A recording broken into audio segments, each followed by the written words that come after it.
Everyone, welcome to Chemistrypedia and this is Namrata. आज का topic है स्टीरियो आइसोमेरिज्म। जैसा आप सबको स्क्रीन पर दिख ही रहा होगा, तो हमने कोऑर्डिनेशन केमिस्ट्री के लास्ट वीडियो में देखा कि आइसोमेरिज्म क्या होते हैं, उसके टाइप्स क्या होते हैं। हमने स्ट्रक्चर आइसोमेरिज्म को समझा। तो आज के वीडियो में हम समझने वाले हैं स्टीरियो आइसोमेरिज्म। तो पूरी वीडियो में आपको क्या नॉलेज मिलने वाला है कि ज्योमेट्रिकल आइसोमेरिज्म क्या होता है, ऑप्टिकल आइसोमेरिज्म क्या होता है, क्या डिफरेंस है। एग्जांपल्स के से आप समझेंगे कि क्या डिफरेंस है स्टीरियो आइसोमेरिज्म में और स्ट्रक्चर आइसोमेरिज्म में। और ऑफकोर्स कोऑर्डिनेशन कॉम्प्लेक्स के साथ हम देखने वाले हैं कि कैसे फाइंड करें कि ज्योमेट्रिकल आइसोमेरिज्म कितने हैं, ऑप्टिकल आइसोमेरिज्म कितने हैं, टोटल स्टीरियो आइसोमेरिज्म कितने हैं। इससे रिलेटेड कोई भी क्वेश्चन में तो आप इस वीडियो के बाद आराम से सॉल्व कर सकते हैं। ओके, अगर आपके लिए और क्या मिलेगा इस वीडियो में कि आप ये समझ सकेंगे कि ऑप्टिकली एक्टिव और इनएक्टिव कंपाउंड्स कैसे फाइंड करें। तो अगर आइसोमेरिज्म से रिलेटेड क्वेश्चन आता है तो फिर तो है ही कि आप सॉल्व कर सकते हो, बट इसके साथ साथ आप ये भी देखोगे कि ऑप्टिकली इनएक्टिव कॉम्प्लेक्सेस कैसे पता करें या ऑप्टिकली एक्टिव कॉम्प्लेक्सेस कैसे पता करें। ये आपको बाकी जो इनऑर्गेनिक केमिस्ट्री है या ऑर्गेनिक भी है, किसी में भी हेल्प करेगा। तो स्टार्ट करते हैं। तो स्टार्ट करने से पहले जिन्होंने भी चैनल को सब्सक्राइब नहीं किया है और वो चाहते हैं कि ऐसा और अपडेट आपको मिलता रहे इस तरह के वीडियोस के, तो हमारे चैनल को ज़रूर सब्सक्राइब करें, मुझे सपोर्ट करें और अगर वीडियो पसंद आए तो लाइक करें एंड शेयर करें। तो स्टार्ट करते हैं ज्योमेट्रिकल आइसोमेरिज्म। तो ज्योमेट्रिकल आइसोमेरिज्म क्या है हमारा? देखो, ऐसा है कि आइसोमेरिज्म क्या है, बेसिक चीज़ तो सब में ये होगा ही कि वो हमारा क्या होना चाहिए, सेम कंपोजिशन का होना चाहिए। ठीक है, हम क्या पढ़ते हैं, सेम कंपोजिशन, लेकिन अरेंजमेंट ऑफ एटम्स डिफरेंट होता है। तो हमने स्ट्रक्चर आइसोमेरिज्म के लिए क्या पढ़ा है कि सेम कंपोजिशन होना चाहिए, बट उसमें जो बॉन्ड होता है, उसकी बॉन्ड का जो कनेक्शन है वो डिफरेंट होता है, मतलब डिफरेंट टाइप्स ऑफ बॉन्ड्स होंगे उसमें। ठीक है, बट ज्योमेट्रिकल में क्या सेम कंपोजिशन, ये सबके लिए है। सेम काइंड ऑफ बॉन्ड्स, यहाँ पे बॉन्ड क्या है, सेम ही तरह के बॉन्ड्स मिलेंगे जो कि आपको स्ट्रक्चर वाले में नहीं रहते। Connectivity between atoms is the same, atom के बीच की जो कनेक्टिविटी है, तो कनेक्टिविटी बिटवीन एटम ये आपको सेम होगा, एटम के बीच का कनेक्टिविटी सेम रहेगा। तो फिर डिफरेंस क्या है? But different orientation in space, तो उनका ओरिएंटेशन डिफरेंट रहने वाला है।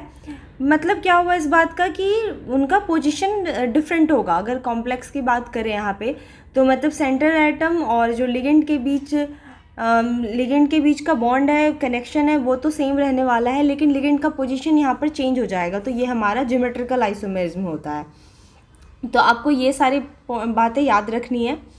क्या क्या कि आपका कंपोजिशन सेम है, सेम ही टाइप के बॉन्ड्स है, कनेक्टिविटी सेम है, बट ओरिएंटेशन डिफरेंट है, मतलब पोजीशन डिफरेंट है। तो इसको एग्जांपल से समझते हैं।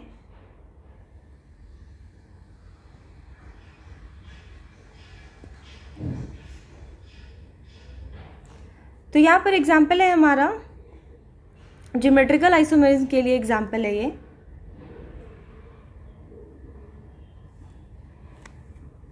तो हमने कॉम्प्लेक्स लिया है, बहुत ही कॉमन कॉम्प्लेक्स है, प्लैटिनम।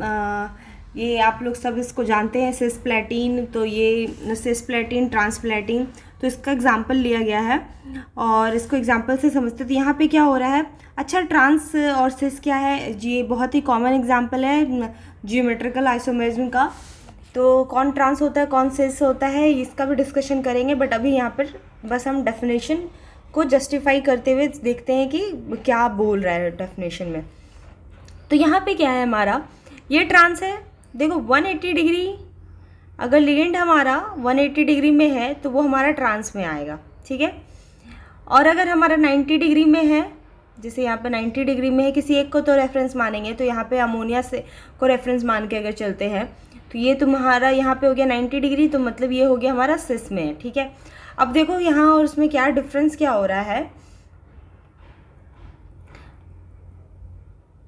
ठीक है, तो डिफरेंस क्या है कि यहाँ पे क्या है, पोजीशन देखो, सेंट्रल मेटल ये हमारा प्लेटिनम है यहाँ पे, और लिगेंड है, लिगेंड का कनेक्टिविटी सबके अमोनिया के साथ ही है, यहाँ पे क्लोरीन के साथ ही है, 2 क्लोरीन के साथ अमोनिया। तो ये कनेक्टिविटी सेम है, बॉन्ड भी सेम है। यहाँ पे बॉन्ड ऐसा नहीं है कि दूसरा कुछ एटम आ गया यहाँ पर, तो इन दोनों में बॉन्ड भी सेम है, दोनों में सब कुछ सेम है, ठीक है। अमोनिया के साथ यहाँ भी कनेक्टेड है, यहाँ पे भी कनेक्टेड है, क्लोरीन के साथ कनेक्टेड है, सेंटर में क्लोरीन के साथ कनेक्टेड है, तो ये तो सेम है।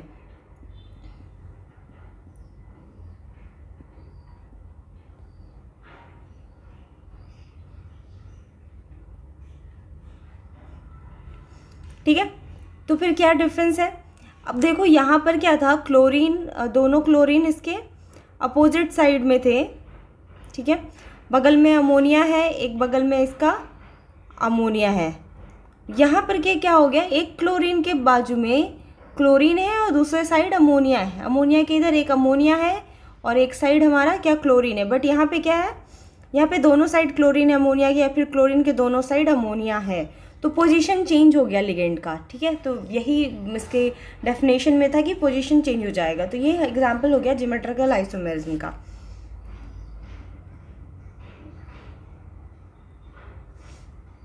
ओके, तो ये जो डेफिनेशन वाला पार्ट है इसको फटाफट देखते हैं, क्योंकि जो मेन पार्ट है वो भी आना बाकी है।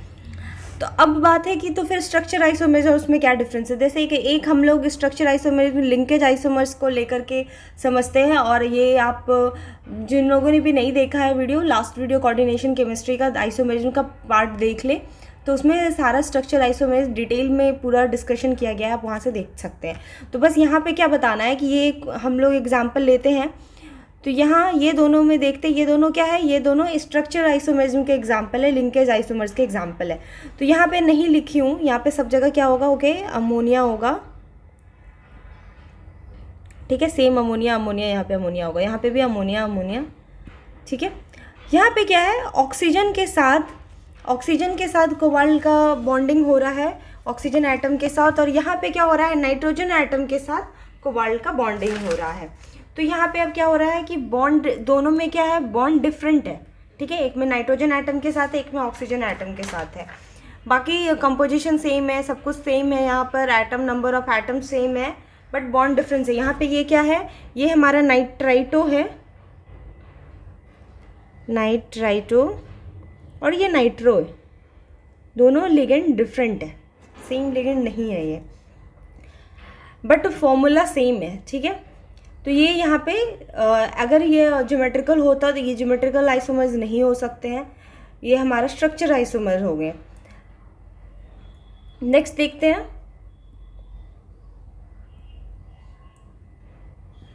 एक और एग्जाम्पल है हाइड्रेट आइसोमेरिज्म से।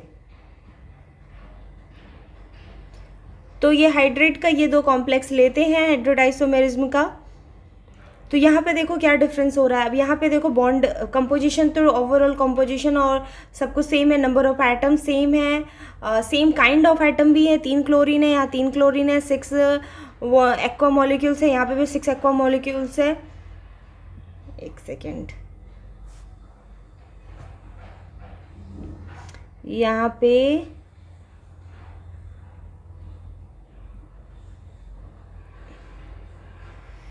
एक एक्वा मॉलिक्यूल बाहर होगा, ओके, ठीक है।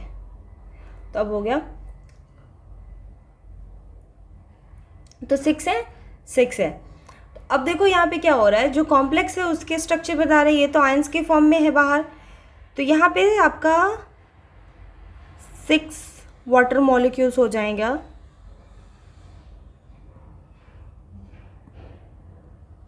बट यहाँ पे क्या है, 5 वाटर मॉलिक्यूल्स होंगे, एक वाटर मॉलिक्यूल तो बाहर है, तो ये कोऑर्डिनेशन स्फीयर के बाहर है। तो यहाँ पे भी बॉन्डिंग और डिफरेंट हो गया, दोनों में बॉन्डिंग डिफरेंस हो गया। ओवरऑल आपका कंपोजिशन सेम है, बट बॉन्डिंग, ये आपका एग्जांपल हो गया स्ट्रक्चर आइसोमेरिज्म का। तो अब आगे बढ़ते हैं। तो आप समझ लिए कि स्ट्रक्चर आइसोमेरिज्म और आपका ज्योमेट्रिकल आइसोमेरिज्म या स्टीरियो आइसोमेरिज्म में डिफरेंस क्या है। तो अब देखते हैं ऑप्टिकल आइसोमेरिज्म क्या होता है। तो सेम कंपोजिशन होना चाहिए, ये तो भाई मैंडेटरी है आइसोमेरिज्म के लिए। सेम काइंड ऑफ बॉन्ड्स होने चाहिए, ठीक है, यही डिफरेंट रहता है स्ट्रक्चर में। यहाँ पे बॉन्ड सेम होगा, सेम कनेक्टिविटी होगा, ज्योमेट्रिकल में भी यही था, बट डिफरेंट स्पेशल अरेंजमेंट, मतलब 3D स्ट्रक्चर यहाँ डिफरेंट होने वाला है, ठीक है। Non super imposable mirror image, जो भी मॉलिक्यूल्स होंगे non super imposable mirror image होंगे। अब यहाँ पे क्या है कि वहाँ पे था कि पोजीशन चेंज, यहाँ पे पोजीशन भी चेंज नहीं होगा, ठीक है। ज्योमेट्रिकल में पोजीशन चेंज था, बट ऑप्टिकल में पोजीशन भी चेंज नहीं होगा, तो फिर क्या डिफरेंस होगा? तो उनका जो 3D मॉलिक्यूल होगा, उनका जो अरेंजमेंट होगा, ठीक है, जो 3D स्ट्रक्चर्स होंगे उनके अरेंजमेंट में ही डिफरेंस होगा, ठीक है, जिसको हम लोग रोटेट कर सकें इस टाइप से।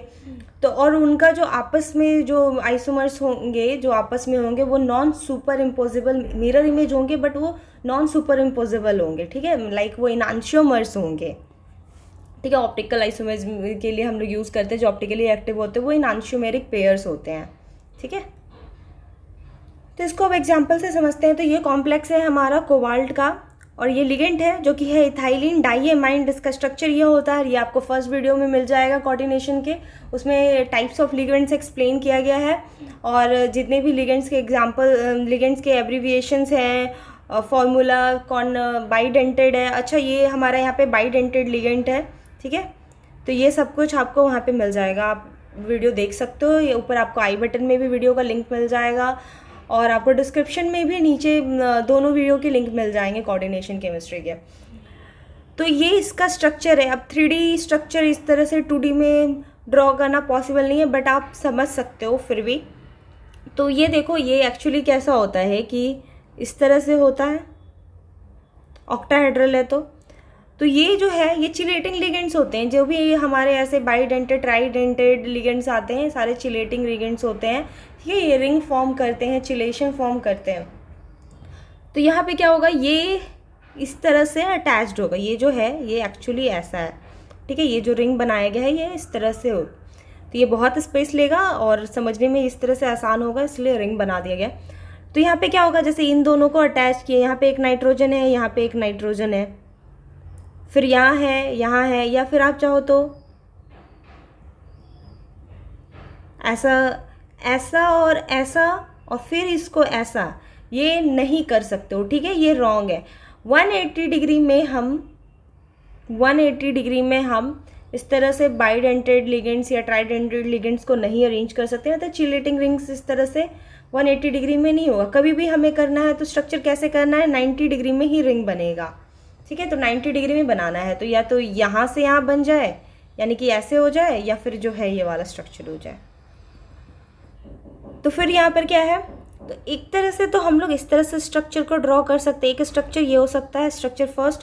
तो यहाँ पे क्या होगा कि इस वाले बॉन्ड के साथ और इसका हमारा अटैचमेंट हो सकता है, इस तरह से एक बनेगा। एक हमारा ऐसा बन सकता है कि ये जो हमारा नाइट्रोजन का जो इथाइलिन डाइएमाइन है, ये यहाँ इन दोनों बॉन्ड के साथ नहीं अटैच होकर के ये दोनों बॉन्ड के साथ अटैच हो जाए, ठीक है। ये वाला यहाँ नहीं अटैच होके यहाँ अटैच हो जाए, और ये वाला यहाँ नहीं अटैच होके यहाँ अटैच हो जाए, ठीक है। इस तरह से भी हो सकता है। तो अगर इस तरह से ड्रॉ करें तो फिर हमारा ऐसा मॉलिक्यूल बनेगा। तो अब देखो, ये दोनों क्या एक दूसरे के मिरर इमेज नहीं लग रहे हैं? देखो, ये नाइट्रोजन इधर वाले नाइट्रोजन इसके साथ है, रिफ्लेक्शन कर रहा है, और इसका इसके साथ रिफ्रैक्शन हो रहा है, इसका इसके साथ। तो ये बिल्कुल एक दूसरे के मिरर इमेज है, ठीक है। मिरर इमेज अगर इसको यहाँ से उठा करके यहाँ डाला जाए तो ये नॉन सुपर इम्पोजिबल होगा। अगर इसको यहाँ से उठा करके डाला जाए तो ये नॉन सुपर इम्पोजिबल है, ओके।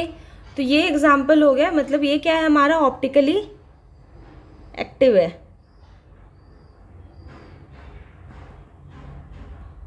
ठीक है। तो ये एग्जाम्पल हो गया ऑप्टिकल आइसोमेर्स के। ये क्या कर रहे हैं, ऑप्टिकल आइसोमेर्स शो कर रहे हैं। तो ये हो गया ऑप्टिकली। अब हम सीखने वाले हैं कि कैसे फाइंड करें कोऑर्डिनेशन नंबर 4 एंड कोऑर्डिनेशन 6 में कि ज्योमेट्रिकल आइसोमर्स कितने हैं और ऑप्टिकल आइसोमर्स कितने हैं। इसको हम ट्रिक की तरह समझेंगे और देखेंगे, एक एक एग्जाम्पल सबका समझ लेंगे, और उसके बाद उसको कैसे फाइंड करना है इसे हम ट्रिक के जैसा निकाल करके देख लेंगे। इस टाइम पे बहुतों को कन्फ्यूज़न हो रहा होगा कि ये शायद ऑप्टिकल आइसोमर्स नहीं है, या फिर मैं कैसे कह दे रही हूँ। तो इसका भी सोल्यूशन आपको आगे वीडियो में मिल जाएगा। तो हम आगे देखते हैं वीडियो का। तो अब हम देखने वाले हैं स्क्वायर प्लेनर और tetrahedral coordination number 4, coordination number 6, इनका पूरा हम अभी समझने वाले हैं इस वीडियो में। तो अब देखो क्या है कि ज्योमेट्रिकल आइसोमर से स्टार्ट करते हैं। कोऑर्डिनेशन नंबर 4 टेट्राहेड्रल को लेते हैं। तो टेट्राहेड्रल जितने भी हमारे कॉम्प्लेक्स हैं, जो टेट्राहेड्रल है वो ज्योमेट्रिकल आइसोमर शो नहीं करता है, ठीक है। तो इसका रीज़न क्या है ज्योमेट्रिकल आइसोमर नहीं शो करने का? क्योंकि इनके जितने भी बॉन्ड है, जितने भी आपके बॉन्ड एंगल्स होते हैं वो सारा सेम होता है, और जितने भी पोजीशंस हैं वो सारे हमारे क्या होते हैं, आइडेंटिकल होते हैं। Because all 4 position are identical, ठीक है। तो चाहे आप MABCD भी ले लो कोऑर्डिनेशन का, तो भी ये ज्योमेट्रिकल आइसोमर शो नहीं करेगा अगर चारों के चारों लिगेंड भी डिफरेंट रहेंगे तो भी, ठीक है। क्यों? देखो टेट्राहेड्रल कैसा होता है, कुछ यूं होता है टेट्राहेड्रल।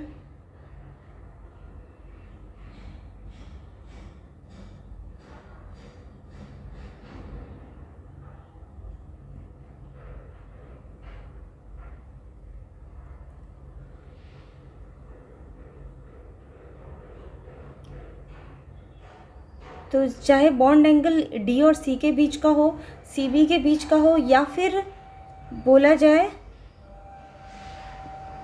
A और C के बीच का हो, सबका बॉन्ड एंगल सेम है, ठीक है। A और C का, या फिर आपका यहाँ से B और D का बॉन्ड एंगल हो, तो ये भी बॉन्ड एंगल सबका सेम बॉन्ड एंगल होता है। तो टेट्राहेड्रल का बॉन्ड एंगल कितना होता है? 109.5 डिग्री, ठीक है।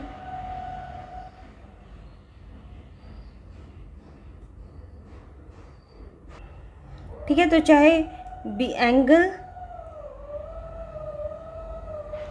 DBD हो, या एंगल AC हो, या फिर आपका एंगल AB हो, तो सब 109 ही होने हैं। तो कोई एंगल में डिफरेंस नहीं है। अगर A को इधर से C कर दिया जाए,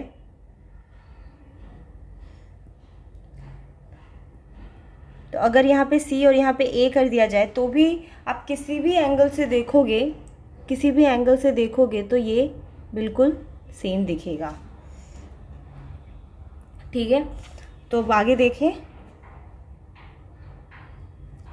तो एक पॉइंट जो आपने देख लिया, इसमें ज्योमेट्रिकल आइसोमर नहीं है, ठीक है।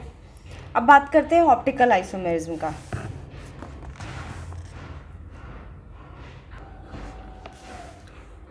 तो इससे पहले थोड़ा सा बात करते हैं ऑप्टिकल एक्टिविटी के बारे में। तो देखो क्या है कि प्रैक्टिकली अगर बात करें तो ऑप्टिकली एक्टिव आइसोमर्स क्या होते हैं? वैसे सब्सटेंस जो कि प्लेन पोलराइज्ड लाइट, ओके, ये अगर प्लेन पोलराइज्ड लाइट जो कि इस तरह से एक ही प्लेन में लाइट रहे, प्लेन पोलराइज्ड लाइट से अगर उस सब्सटेंस को पास कराया जाए, तो अगर उनमें एबिलिटी है कि वो इसको रोटेट कर सकें, ठीक है, या तो राइट रोटेशन हो या तो आपका लेफ्ट साइड रोटेशन हो, इस तरह से अगर रोटेट कर सकते हैं, देखो मैं थोड़े और अच्छे से बना दूं,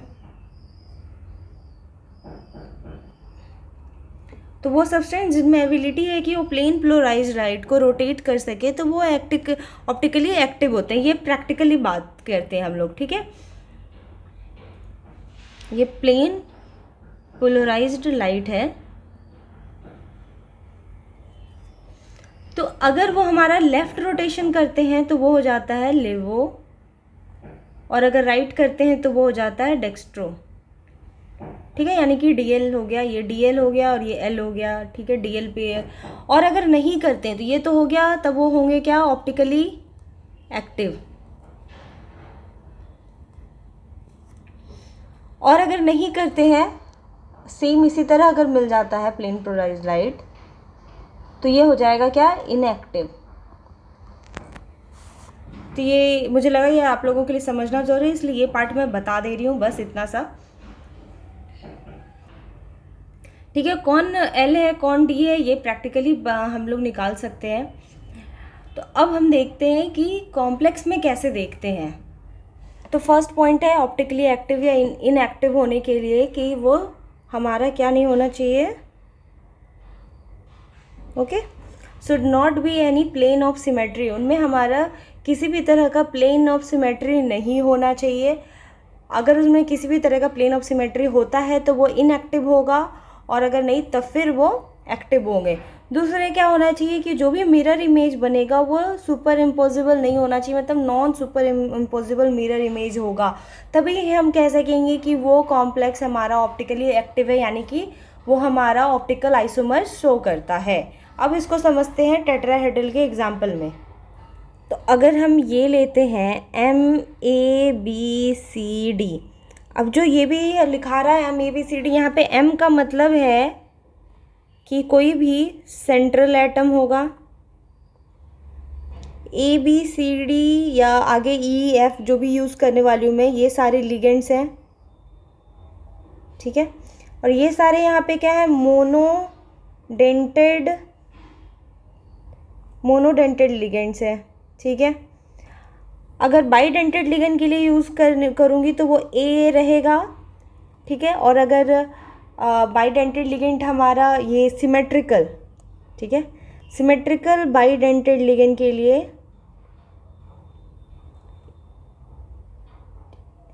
A रहेगा, और अगर अनसिमेट्रिकल हुआ तो AB यूज़ होगा।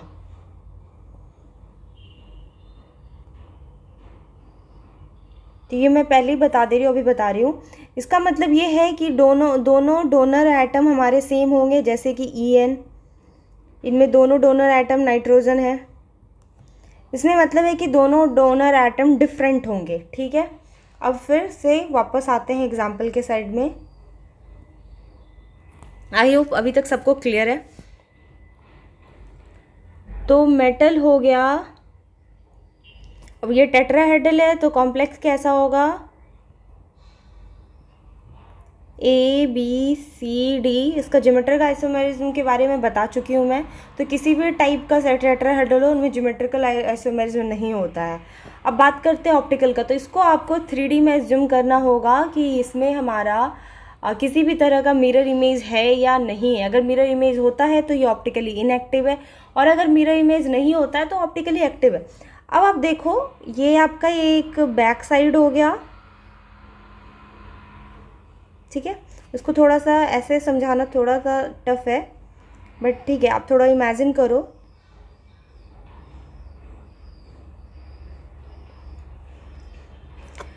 तो ये डॉटेड वाले हमारे क्या हो गए, बैक साइड हो गया, और ये फ्रंट साइड हो गया, और ये हमारा प्लेन पे हो गया। तो अगर इसमें हम एक मिरर इमेज लगाएं, मिरर इमेज का मतलब यहाँ पे क्या है, plane of symmetry, okay. Plane of symmetry लगाने का क्या मतलब है कि आपको कहीं से कट करना है, ठीक है।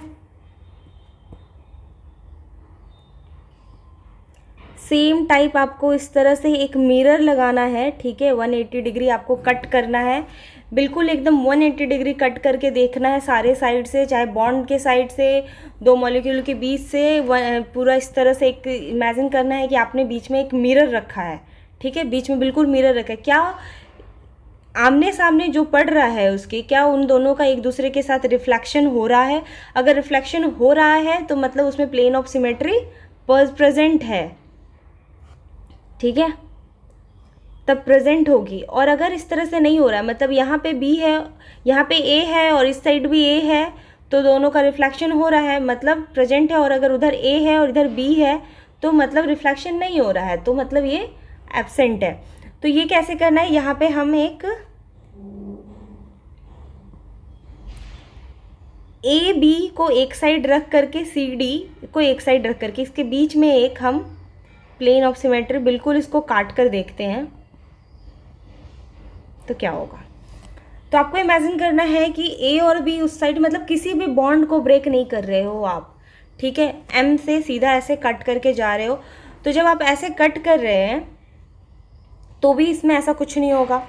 चलो अब किसी एक को कांस्टेंट मानते हैं, A को कांस्टेंट मान करके उससे कट करते हैं। तो अगर जब उससे कट करेंगे तो क्या कटेगा आपका, ठीक है।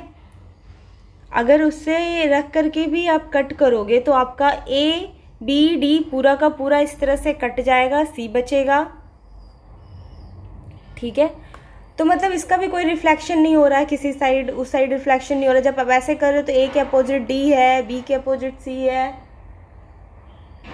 ठीक है। तो इस तरह से अगर आप किसी भी एंगल से, यहाँ पर किसी भी एंगल से प्लेन ऑफ सिमेट्री लगाओगे तो आपको कोई भी प्लेन ऑफ सिमेट्री नहीं मिलेगा, ठीक है। मतलब किसी का तो इसमें इसका मतलब क्या हुआ, प्लेन ऑफ सिमेट्री प्रेजेंट नहीं है, नो प्लेन ऑफ सिमेट्री। तो मतलब क्या हो गया, ये ऑप्टिकली एक्टिव हो गया।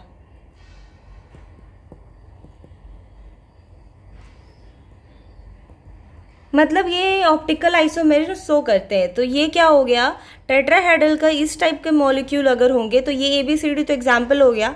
कोई भी ABCD की जगह आपको कॉम्प्लेक्स मिलेगा वहाँ पर, तो आपको समझ आ जाएगा कि वो अगर चारों के चारों लिगेंड डिफरेंट है। पहली बात तो जब ये टेट्राहेड्रल है तो कायरल, देखो जो ऑप्टिकली एक्टिव होंगे इनऑर्गेनिक में हम पढ़ते हैं कि वो कायरल मॉलिक्यूल्स होने चाहिए, ठीक है। जो कायरल होंगे वही ऑप्टिकली एक्टिव होंगे। तो जो कायरल होंगे तो हम उसमें पहला क्राइटेरिया ही होता है कायरल के लिए कि चारों के चारों हमारा क्या होना चाहिए, डिफरेंट होना चाहिए। तो चारों हमारा क्या होना चाहिए, डिफरेंट होना। तो इसलिए जब यहाँ पे चारों लिगेंड डिफरेंट होंगे तो ये हमारा ऑप्टिकली एक्टिव होगा। ज्योमेट्रिकली शो नहीं करेगा बट ऑप्टिकल आइसोमर्स होंगे इसमें,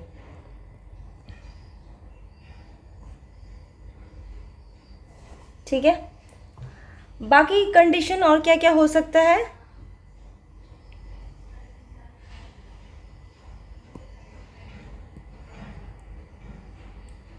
MAA2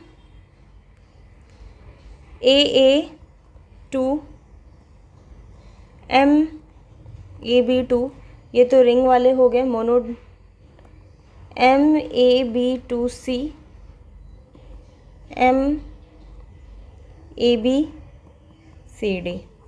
अब देखो जो ये कंडीशन है मोनोडेंटेड में, जब भी कोई भी एक लिगेंड अगर सेम होता है तो ये क्या होगा, वहाँ पे प्लेन पोलराइज्ड लाइट होंगे, प्लेन ऑफ सिमेट्री प्रेजेंट होगा वहाँ पर।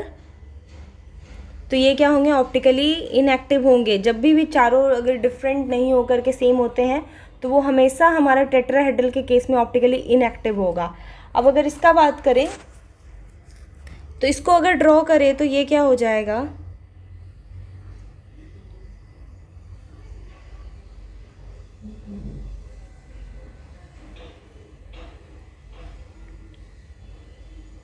ठीक है, इस तरह से होगा। या आप चाहे तो यहाँ पे ऑक्टाहेड्रल वाला बात नहीं है, इसका इसके साथ भी कर सकते हैं, नीचे से उसके साथ भी कर सकते हैं, ठीक है। क्योंकि यहाँ पे सारे के सारे क्या हैं, सेम ही एंगल पे हैं, तो वैसा भी हो सकता है। तो जब अगर इस तरह से कर रहे हैं,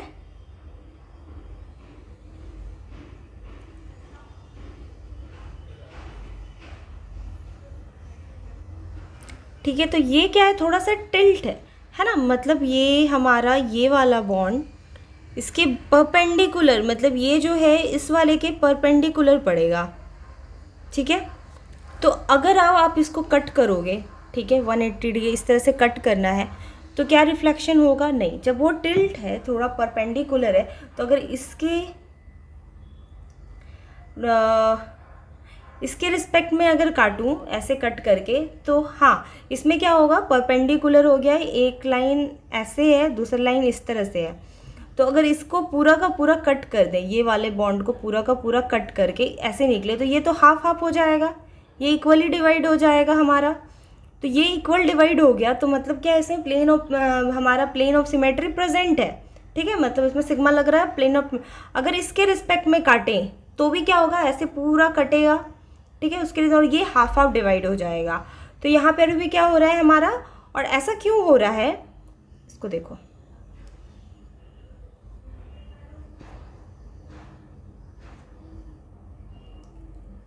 ये दोनों ए है, ठीक है, ये दोनों ए है, समझ रहे ना, ये दोनों ए है। तो जब ये कट होगा और ये तो पूरा कट हो जाएगा, तो ये दोनों का रिफ्लेक्शन क्या होगा, सेम रिफ्लेक्शन हो जा रहा है, ए है दोनों के साइड में। यहाँ पे भी जो अटैचमेंट होगा मॉलिक्यूल का वो सेम होगा। तो यहाँ पे क्या हो रहा है, प्लेन ऑफ सिमेट्री प्रेजेंट है, मतलब ये क्या हो रहा है, ऑप्टिकली इनएक्टिव। क्यों, क्योंकि यहाँ पे सेम नंबर ऑफ, मतलब हमारा जो डोनर एटम है वो सेम है। जब ए बी का बात करेंगे,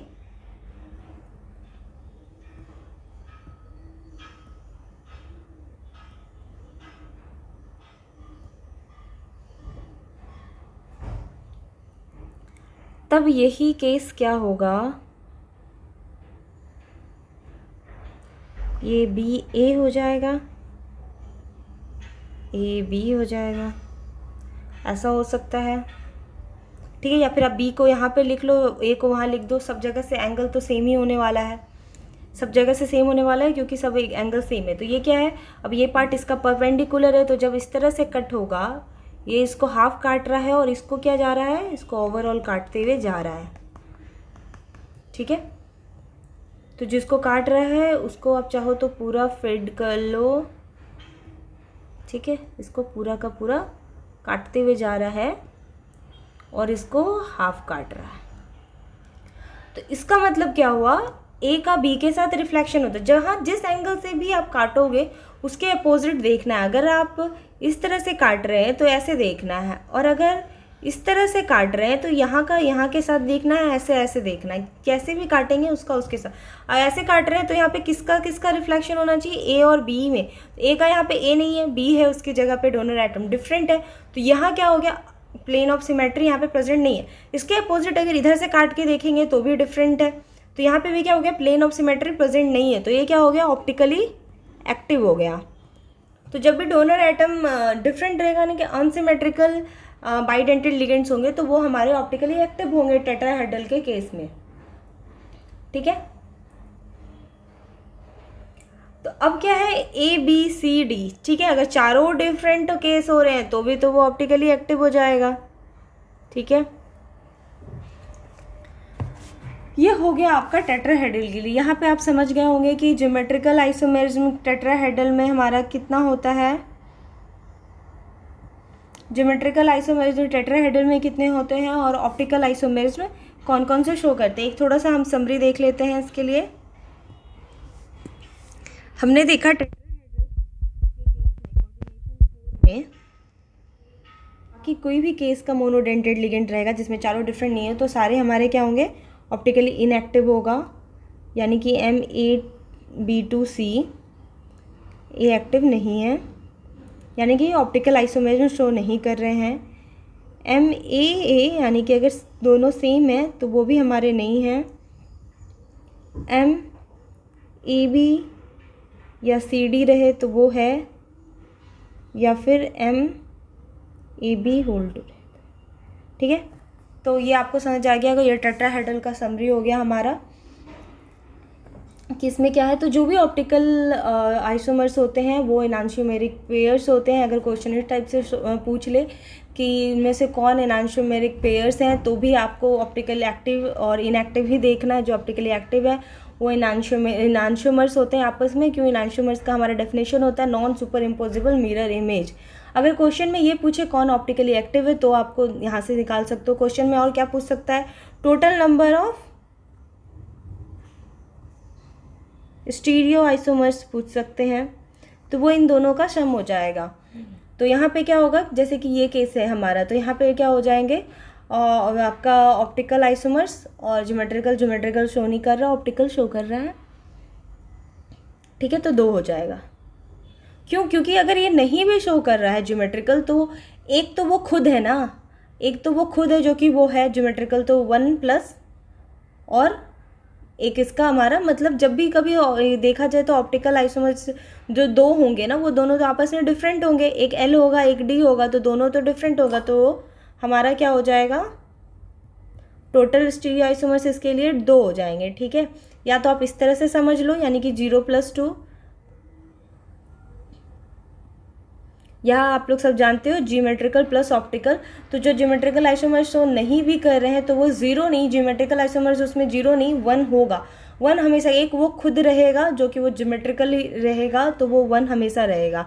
और क्या होगा, तो क्या हो जाएगा इसमें, एक वो ज्योमेट्रिकल आइसोमर्स प्लस एक उसमें से ऑप्टिकली एक्टिव है, तो 2 हो गया। ठीक है, इस तरह से क्वेश्चन आ सकता है। ओके, तो वीडियो काफ़ी लंबा हो चुका है। अब क्या है कि अब हमें आगे पढ़ना है कोऑर्डिनेशन नंबर 4 में स्क्वायर प्लानर और ऑक्टाहेड्रल। तो वो भी कम से कम अच्छा खासा 15-20 मिनट का डिस्कशन चला जाएगा उसके साथ। उसमें और भी क्या एग्जांपल्स है, और उसमें हमारा स्क्वायर प्लानर के लिए MA4 जो भी है सारे स्क्वायर प्लानर में उनमें कैसे हम कितने ज्योमेट्रिकल आइसोमर्स हैं, कितने ज्योमेट्रिकल आइसोमर्स नहीं हैं, उनके क्या ट्रिक हैं। तो नेक्स्ट वीडियो हम पूरी ट्रिक के साथ करने वाले हैं, ठीक है। बिना ही स्ट्रक्चर्स बनाए, इतने स्ट्रक्चर्स बनाने का ज़रूरत नहीं है। और स्ट्रक्चर तो मैं ऐसे भी एक स्ट्रक्चर समझाने के लिए दिखाऊंगी, बाकी सारे हम लोग देखेंगे परम्यूटेशन कॉम्बिनेशन से कि कितने ज्योमेट्रिकल आइसोमर्स बनते हैं और ऑप्टिकल आइसोमर्स कैसे निकालते हैं।